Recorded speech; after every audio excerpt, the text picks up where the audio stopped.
Dajjal adalah sebutan untuk sosok makhluk yang akan keluar nanti di akhir zaman sebagai fitnah terbesar bagi manusia, utamanya kaum muslimin. Karenanya Dajjal akan mengaku sebagai Tuhan dan akan menyesatkan banyak orang.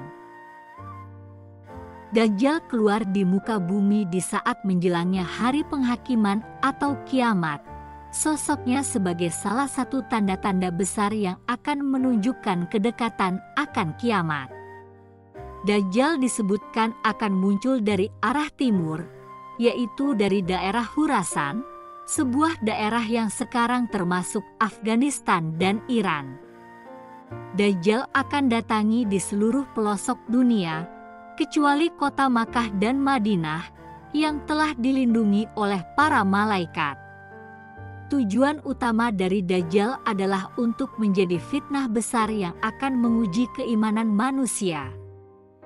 Apakah mereka akan tetap yakin dan berpegang teguh pada ajaran Allah Subhanahu wa Ta'ala serta Rasul-Nya, atau malah tergoda oleh tipu daya Dajjal yang mengaku sebagai Tuhan?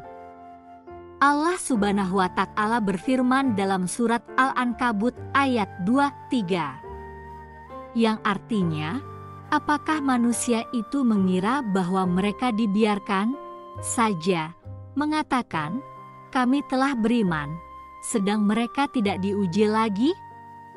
Dan sesungguhnya kami telah menguji orang-orang yang sebelum mereka, maka sesungguhnya Allah mengetahui orang-orang yang benar dan sesungguhnya Dia mengetahui orang-orang yang dusta. Sementara itu, Dajjal juga mempunyai tujuan lain, yakni menimbulkan kekacauan serta kerusakan di muka bumi dengan cara membunuh, membakar, dan menghancurkan segala sesuatunya yang ada di hadapannya. Dajjal juga akan membawa pasukan khusus dengan jumlah yang besar dan kuat, di mana pasukan tersebut terdiri dari orang-orang kafir, munafik, dan Yahudi. Dajjal konon tidak akan muncul sehingga manusia lupa mengingatnya, atau hingga para imam tidak lagi menyebutkannya dalam khutbah mereka. Tiba-tiba ia keluar dan berkeliaran di bumi.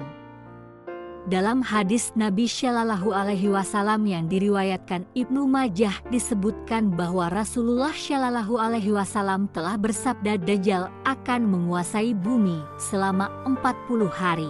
Rasulullah Shallallahu Alaihi Wasallam menjawab, 40 hari, sehari ada yang lamanya sama dengan 1 tahun, sehari ada yang lamanya sama dengan 1 bulan, sehari ada yang lamanya sama dengan 1 minggu, sedangkan hari-hari lainnya sama dengan hari-hari kalian sekarang ini.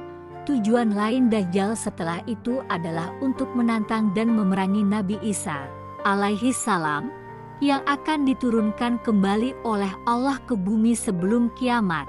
Dalam kitab Sahih Muslim diriwayatkan dari Abu Hurairah bahwa Rasulullah Shallallahu Alaihi Wasallam mengabarkan tentang turunnya Nabi Isa alaihi salam dan sholatnya bersama orang-orang mukmin, kemudian bersabda, ketika musuh Allah melihat Isa, ia pun meleleh seperti melelehnya garam dalam air. Seandainya Isa membiarkannya, ia akan meleleh sampai binasa.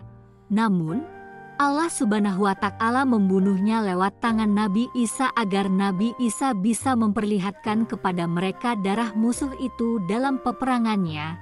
Kemudian Nabi Isa akan mencari Dajjal, lalu membunuhnya. Diketahui, Nabi Isa akan membunuh Dajjal di pintu Lut, sebuah kota yang ada di Palestina. Wallahu a'lam bishawab.